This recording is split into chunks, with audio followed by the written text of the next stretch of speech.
All right. So this is the first episode of Molding You, a podcast that I put together focused on manifestation, mentorship, and motivation. I'm honored to have Dr. Diana Stafford, the Detox Doc, as my first guest and a great friend of mine. And I am Jonathan Dickler, licensed mold assessor, now Florida attorney, environmental attorney. So we're going to talk a little bit about how we got to our positions. The reason it's called Molding You is because for me, mold fungus had a lot to do with my journey as a mold assessor and now mold lawyer. But I would love it if you could introduce yourself, tell the people what you do, and tell your story. Yeah, absolutely. Thanks so much, Jonathan, for having me. And this is such a great, platform and podcast concept. And I'm just so glad that, we're able to have this conversation. So, yeah, I'm Dr. Diana Stafford, otherwise known as the Detox Doc on all socials. And I do functional medicine now, but it wasn't always that way. So, I am a conventionally trained MD, and I practice regular medicine for several years, which really didn't get at the healing aspect that I went into medicine to do. Because as we all know, there are many issues with the medical system. And so we're just going to jump right in. So, because I think, this really relates to at least the manifestation piece, because for me, healing is what I went into medicine to do. And that, as we know, doesn't take place within a 2-minute visit where you just get a prescription for what may not even be your problem. And you get kind of said, okay, come back in 3 months and we'll see how you're doing. And, we don't really seem to care kind of thing. But for me, I really wanted to dive in deep with patients and clients and get them the results and get the transformation. So I guess the motivation for me was that there was a disconnect when I was in the regular medical system. It didn't resonate with me on the inside that I'm supposed to be this healer, and that's not what I was able to do.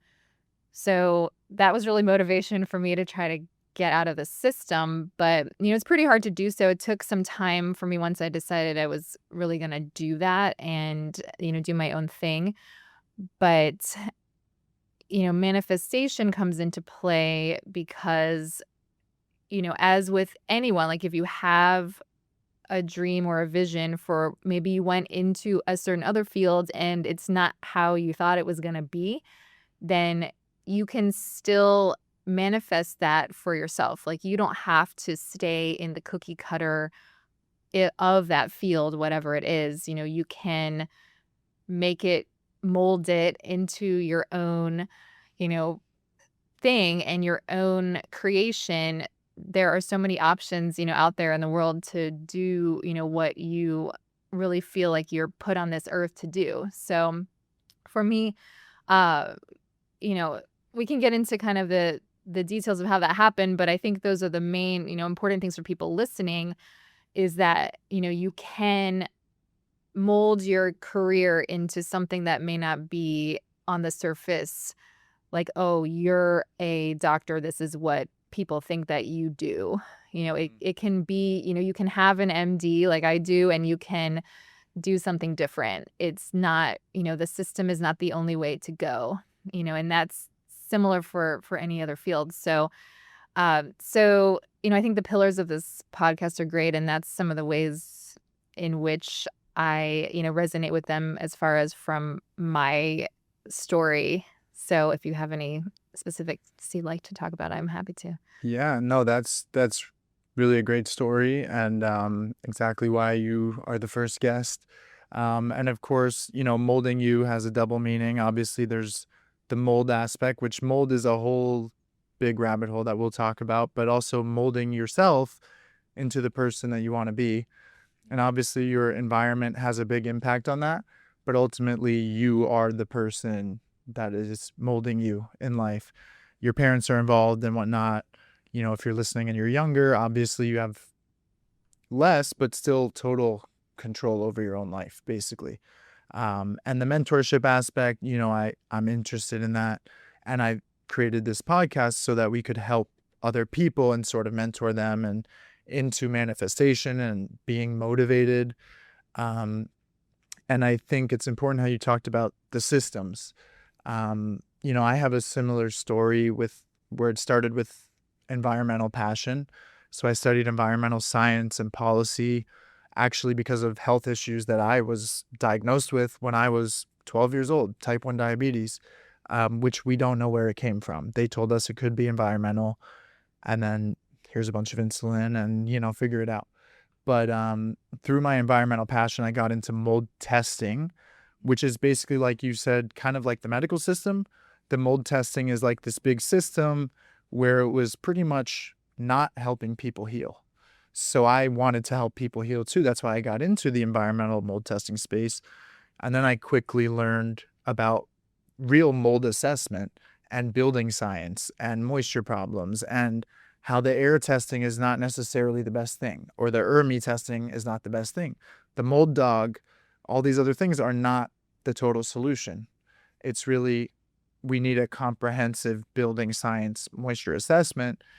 And it's really interesting how the buildings that we're building are really making people sick. And I think it's coming more to light now with celebrities that we've seen, like Jordan Peterson, Chris Williamson, Michaela Peterson, and literally, let's name a couple others. Brittany Spears, Brittany Murphy, who lived in the same exact house. Tons of other celebrities dealing with it. So now that celebrities are dealing with it, people get to finally see it.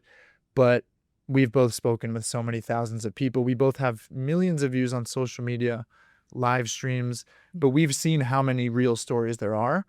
I think a lot of it gets swept under the rug, especially even with these lawsuits. Like, it gets to a settlement and we never hear about it. Which is why, I just got back from the Safe Housing Collaborative in Texas with Just Well Law and Christina. And we hear a lot about these cases, and a lot of them are confidential, so you never find out. Some of them aren't, and she's posting this stuff publicly online.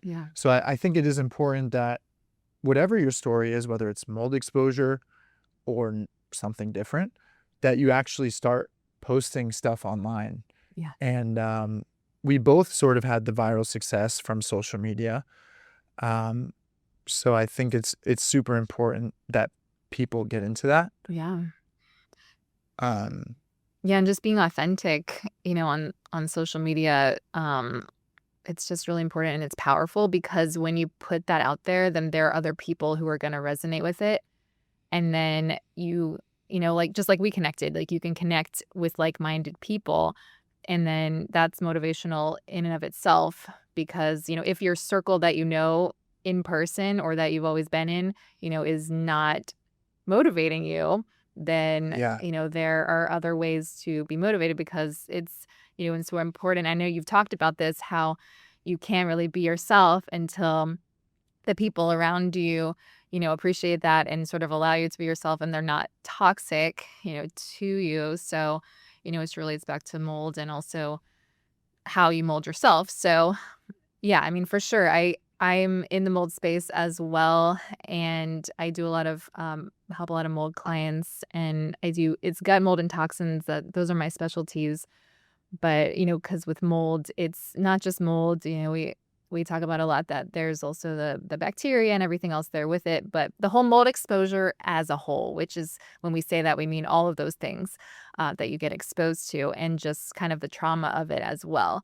So I think that all of these exposures definitely mold us, because especially when it's something that's sort of taboo still. I mean, we try to make it not, because it's, a natural thing that happens, but it's still, when you say that word, sometimes it's still a little taboo in some circles to say, oh, I have mold in my home, when we really all have some, level of fungal ecology in our home. So I think those, having to go through something where you feel like you have to sort of maybe hide or, not be totally open about it, I think that's, can be really affect, life and can really mold you as well. Yeah, and I never expected mold to be the reason that I ended up as a business owner or meeting people like you or going viral. And for me, it started with mold, Yeah. literally mold growing in people's houses, which is a story I like to tell because I was actually thrust into business ownership without any preparation. Yeah. I was on my own in an unexpected way, parting ways with my previous partner. And I thought that was kind of like the end of the world, but I literally hit the ground running. Yeah. And, you talk about being authentic and social media, like that's what people need to do. Even if you're in the worst situation, which for a lot of people is actually mold exposure, or it could be any bad situation in the world, but, never give up, make the most of that. And so for me, that was literally starting a business, posting social media content, and I think that's right now the best way for people to get their name out there. Um, Absolutely. but as far as mold exposure, we've both obviously dealt with it, and you obviously practice that, and I sort of do with the mold assessment and the mold law. Um, can you talk a little bit about your mold exposure story? Because I know it's pretty interesting, and how did that kind of impact your career? Yeah, absolutely. So myself and my family, we were exposed to mold in Maryland, some years ago now. This was a rental home, and so 2 of my 3 kids were in that house, and so my son was a toddler and my older daughter was an infant, in that home, and so all of us developed different symptoms. So, my husband had a lot of, like, gut issues because that's what he already had, and it was, like, worsening due to the mold. I had a lot of like the invisible sort of symptoms. Like I got a lot of mental health issues, which is really not the norm for me. And I got, insomnia, and I had the globus sensation, which is a feeling of something always in your throat, which is very common with mold and toxin exposure. And then my toddler, he had fatigue as a toddler, which is quite unusual, and he also had frequent urination, and he had rashes, and was wheezing.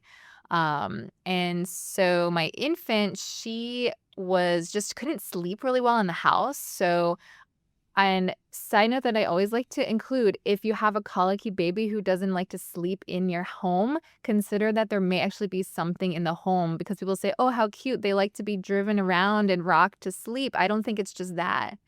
I really feel that if they're not sleeping well in a certain environment, it could be the environment, and doctors don't even talk about that, but they're just like, oh, they like the motion, whatever. But it's, to me, I mean, that could be the environment if they don't want to sleep there.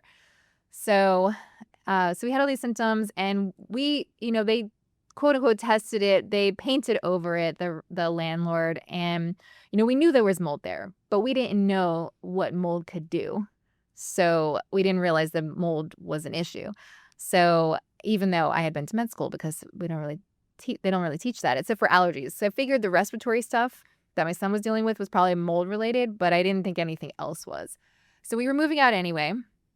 So we moved, and I got better just from moving. I super healthy, like my gut, thankfully, microbiome has always been on point. So I got better just from moving. But then we had to do like a functional health workup for Andrew. And so we got a micro test done, and we got these functional labs tests back. And I'm like, I got these tests back, and it blew my mind because everything was off the charts. And I said, what are these tests? Why don't I know about them? Because I'm a literal doctor, why don't I know about these tests? This is way more interesting than a CBC. I really want to look into this. And so from that point on, I knew that I wanted to help people with mold in some way. So I tried to work it into my practice. I thought they would be excited about this. So I told them about how I realized that, or how I had researched and had personal experience in which, mold can really affect these different systems of the body, not just respiratory. So some of the other doctors were interested in trying to include it in the group practice, but the administration and the insurance companies basically were not going to cover it, and they were not going to have that there. Mhm. They just said, we don't really do that here. So, so then I knew that I had to go out on my own if I was going to actually do this to help people. So, which was that realization just had so many ripple effects because it just made me feel sort of this betrayal from the medical system and my education as a whole. And people say, oh, there's, on videos and stuff, people really talk down about medical school. And I don't think it's useless. Like, I really still value the things that I learned there. However, there are some missing pieces, including environmental illness. So, I'm working to change that, and, advocating that that be part of med school. And I do feel like that change has to come from the inside, from people like myself who have been through med school, not from people who have no medical background. So, you know, I'm hoping that through, just the influence in the field, that I'll be able to get it incorporated into med school, because, it'd be as simple as one lecture, at least on just mold and the surrounding toxins. So, um, all that to say, it mold was definitely the impetus that led me to doing functional health, even though I loved gut health already and I recommend supplements more than the average doctor. But it was mold that really pushed it over the edge. So that's kind of how I got to where I am. Yeah. And great story, obviously a little sad, but also super inspiring, and it leads to a much brighter place. Yeah, I everyone's think doing well now. everything bad that happens in life is, if it doesn't kill you, it makes you stronger. And that's pretty much my Yeah. belief. But I really like how you keep talking about systems, because, everyone thinks if I'm going to do this, I have to do this to make money. If I'm going to be a doctor, I have to go in and give people prescriptions. If I'm going to be a lawyer, I have to work at a big firm. If I'm going to be a mold testing company, I have to do Hermes and air tests and, whatever. Even if you're flipping burgers, I mean, there's different levels to that. Some of these burger flippers are making 6-7 figures, I'm sure. But you don't have to do what the system tells you to do in a lot of ways. And I think the scariest part is when your system or community starts giving you that backlash, where you feel like, okay, there's 99% of them and I'm in the 1%. And I think the scariest part is leaving that system and literally being like, hey, I'm on my own now. Let me build my own community. Yeah. And there's going to be haters and there's going to be backlash. And there's probably going to be a lack of motivation and a lack of mentorship and a lack of manifestation even. But you have to incorporate that, which I think starts with manifestation, which is like, have your plan and not just talk it into existence like a magical story, but literally write it down, talk it, breathe it, think it, sleep it, do everything related to that. That's what manifestation is you're literally saying, I am going to do this until it happens. And you may not even have motivation. I think motivation is really less important than discipline, which is like, I'm disciplined enough to do this every day and manifest it. But I think motivation is super important. Like, you have to do something that you're motivated to do, but you're going to wake up on some days and not have that motivation. That's where the discipline comes in. Yeah.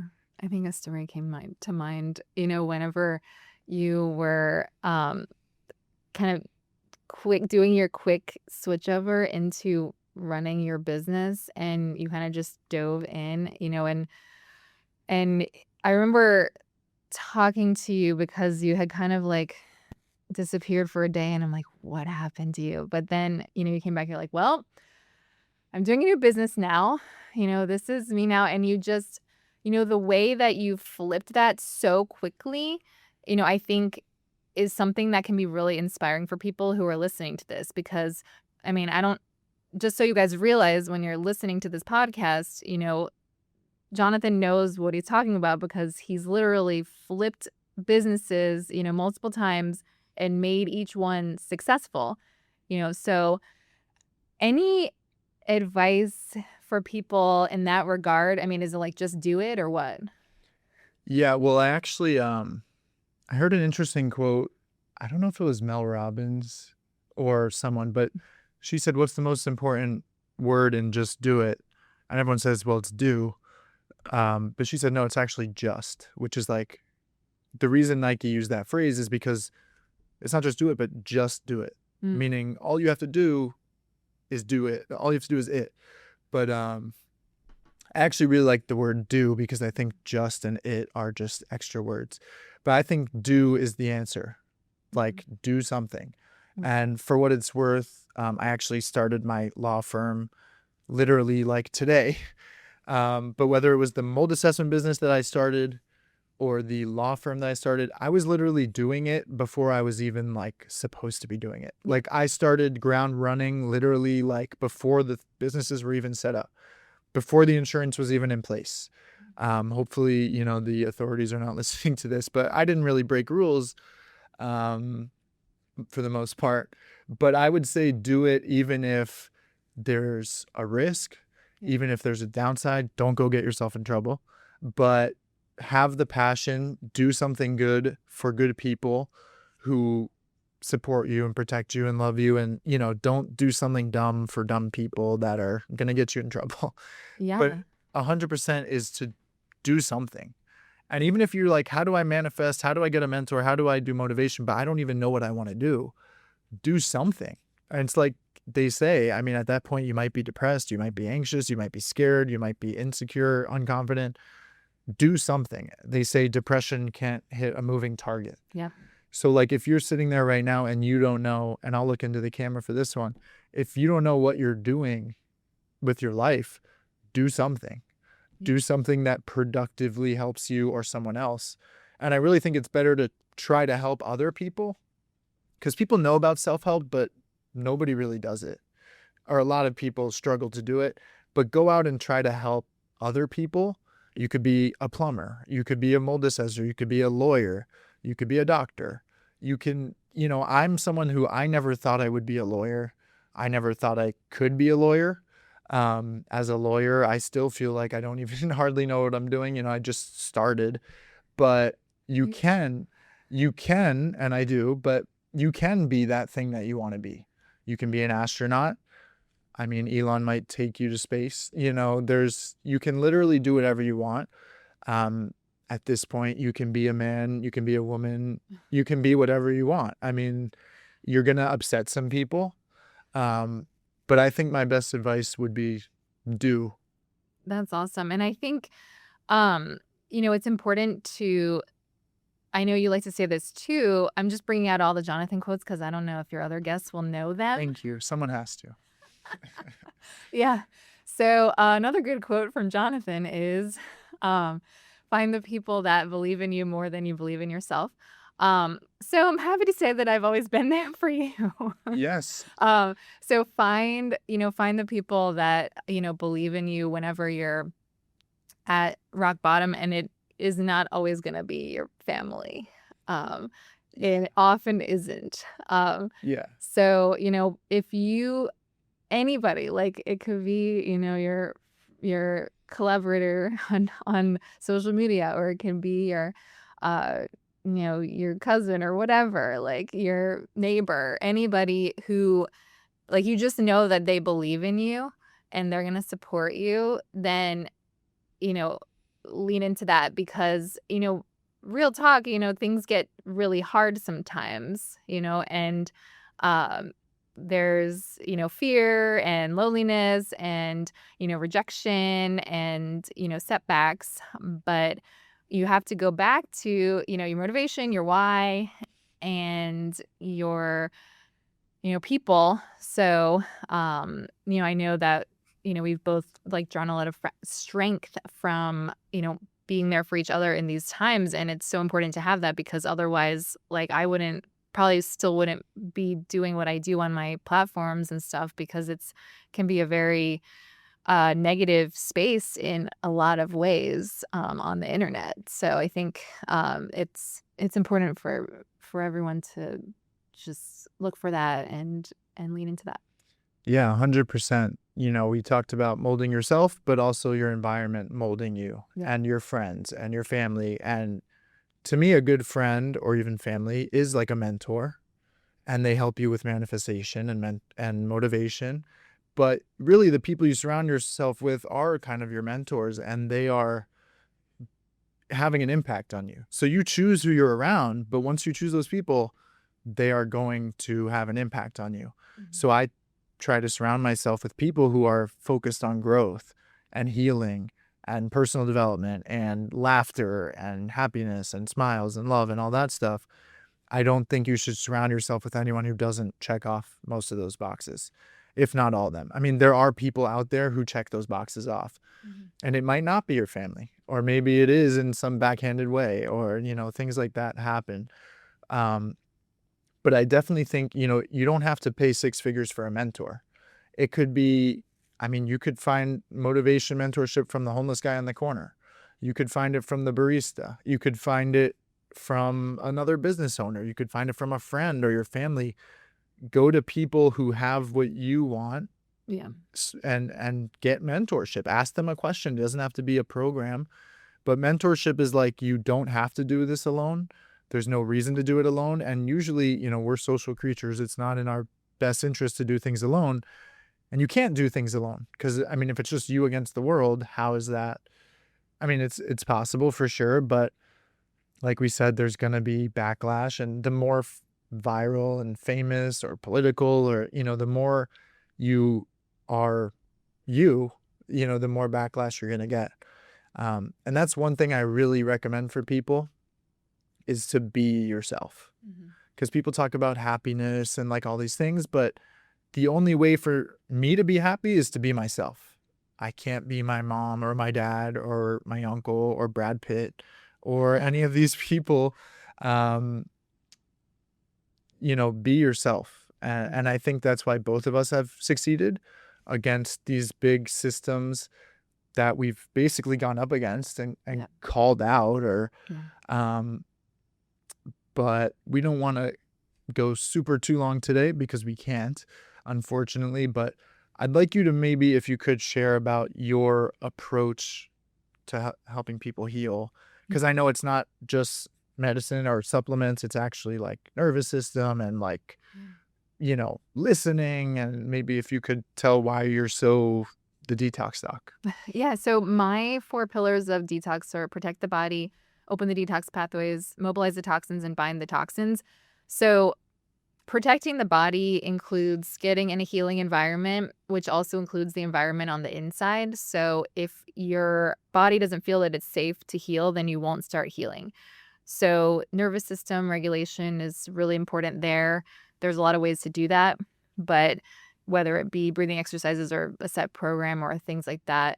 And then there's also, a lot of gut work that I do. A lot of people talk about toxins and a lot of people talk about gut, but very few people do gut and toxins together. And to me, it's essential, because if your gut isn't healed, then the toxins will continue to basically damage your insides. So, because these toxins are microscopic, they go throughout the body, brain, everywhere, eyes, it doesn't matter. So, yeah. Yeah, and I know there's a couple other pillars which you mentioned, but I don't think people talk about the gut enough. And some people listening might not understand that the gut is basically skin, and it's the only thing between your insides, and whatever you just put into your gut, which could be like a poisonous pizza or, maybe an organic one. But anything that goes into your gut, that's like really one of the most important things to focus on. Yeah, absolutely. So I think it relates to this podcast specifically too, because it's the gut brain connection through the vagus nerve. So anything that you tell yourself is then going to be felt in your gut. So if you're motivating yourself, then your gut will then be happier. And by that, I mean it will release the happier hormones and amino acids and neurotransmitters, things that we all need, like dopamine and serotonin. And you can literally biohack or, overcome some health issues just by your mindset and how you're talking to yourself. So, and to that end, the people who I help heal through those pillars, as well as other things like anti fungals and things if they need it, the people who really heal the quickest and with the most resilience are the people who are positive and the people who are all in and the people who don't get down when they have a small setback. And those are the people who, within a couple months, even if they've been sick for years, they'll be messaging me, "Oh, I feel about 80% better already." Because I mean, they did the nervous system work, they're resonating with gut health, and they're doing a healing diet and, they're keeping toxins out of their life in all the realms that we've covered. So those are the people who heal. And then other people will continue to be frustrated and almost no matter what I do, it doesn't work if you don't believe that you can heal and believe that you can get back to a resilient state in your body. So it sounds, if some people are used to just going to regular doctors, that may sound a little out there, but it's 100% true. And I have, results and clients' data to prove it. Yeah, I mean, I see firsthand whenever I'm stressed or something, like my gut is literally hurting and I'm not breathing right. And these things can cause real issues. But I think you have to manifest your healing in a lot of ways. You need to be motivated to heal and you need a healing mentor. Mhm. I mean, the 3 M's, four if you count mold, but I think you should not do it alone. And the hard part, I think, with mold is that it affects your brain with the neuroinflammation and the toxins to the point where it's hard to be motivated to heal or to manifest healing when you're just like, I just want to feel good for one day. So you talked a little bit about the invisible symptoms, which I think I'd like you to talk about a little if you can. And then I want to talk maybe about invisible mold and some of the legal stuff. But can you talk about the invisible symptoms? Because anyone could say, oh, I've got a bad rash. Yeah. That's obviously an issue. But what about the invisible symptoms? Yeah. So there are a lot of neurologic symptoms with mold. So brain fog and fatigue even is an invisible symptom because, basically we're talking about things that aren't, oh, this is on my skin, like you said, or, it's on my face, or, I'm clearly having trouble breathing. It's more invisible and systemic than that. When we also call it constitutional symptoms. So anything that is related to the inflammation on the inside that is not super overt. So people say, well, you're not that sick or you seem to be actually fine, like you should probably just get more sleep. Then it could be something like an environmental toxin affecting you because it can just chip away at things like your cognition. There's inhalational Alzheimer's, dementia literally caused by breathing in mold spores and toxins. That's Alzheimer's type 3 in the literature. And even the gut issues are somewhat invisible unless they're, getting to that point where people can really see them. It's just, oh, I can't eat as many different foods as I used to, or I'm having all this bloating, but, don't really talk about it. So it's all the different body systems can be affected by mold. I mean, insomnia, Mm-hmm. there's just every single body system can be affected, and a lot of it isn't like on the surface. And we've seen some of the craziest ones, like in the brain, like hallucinations. Yep. Like you're literally seeing things, and like nobody talks about this with mold. And on the flip side, with mold assessment and checking your home for mold, or even checking your food and your coffee, I mean, these are all invisible mold issues. Sometimes you really have to know where and how to look, but sometimes you still can't see it. But you talk about the home and the lungs and the heart. You have the AC unit in your home. You have the ductwork in your home. You have the attic, the basement. These are usually places you're never going to look. Even a good inspector might not even look, or a good mold assessor. And if you don't know how and where to look, you're not going to see the mold. But the worst mold stories we see are the ones where it's not just visible mold. There's usually some visible issues, but it's really these hidden parts of your home, just like your body. You can only see the skin. Even if you do x-rays, you might not see the whole thing. And I wanted to talk a little bit about the legal side because I just became mold lawyer. If you want to check me out on social media, go follow. But there's a whole invisible world that lawyers are doing behind the scenes to help people recover if somebody caused them mold issues. If someone's negligence or something they did, is causing you to be mold sick and you're within the statute of limitations, and, talk to a state attorney. We always talk about Just Well Law, shout out to them. But talk to an attorney if you feel, hey, the builder caused this mold and they were negligent, or the landlord caused it, or hey, my tenant caused it. I mean, there's even that whole side of it. Everyone has rights and everyone has obligations. And I think the most important right is to healthy living. There's life, liberty, pursuit of happiness, and healthy environment, which is a big environmental law struggle. I started with environmental law like climate change, air pollution. Now it's more indoor environmental law. But I think super important conversation. And I'm so honored and happy that you could be the first guest, and that we've manifested this situation where we can be podcasters and TikTokers and Instagrammers.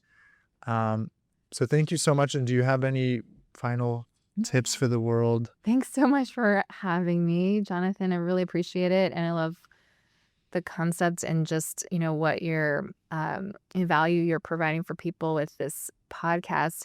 So yeah, make sure you guys to check out what we've referenced, which is our social media pages. So I'm the Detox Doc on all platforms. And then Jonathan has a lot of alter egos. Yes. Mold Assessor. You can find it on social media, Mold Assessor. Used to be mold testing, but we take a different approach, but I still have the username. And now Mold Lawyer. And I've got some decent websites going now and such. But definitely find us on social media where we both post free content, and we're not, that's just to help the world, and it raises awareness. And I think that's what people need to do is raise awareness for these things. That's why we're doing it. And stay motivated, manifest what you want, and find a mentor. Reach out to one of us. I mean, we love to help. So thank you so much again. TDD, the Detox Doc. Appreciate it. Thank you everyone for listening.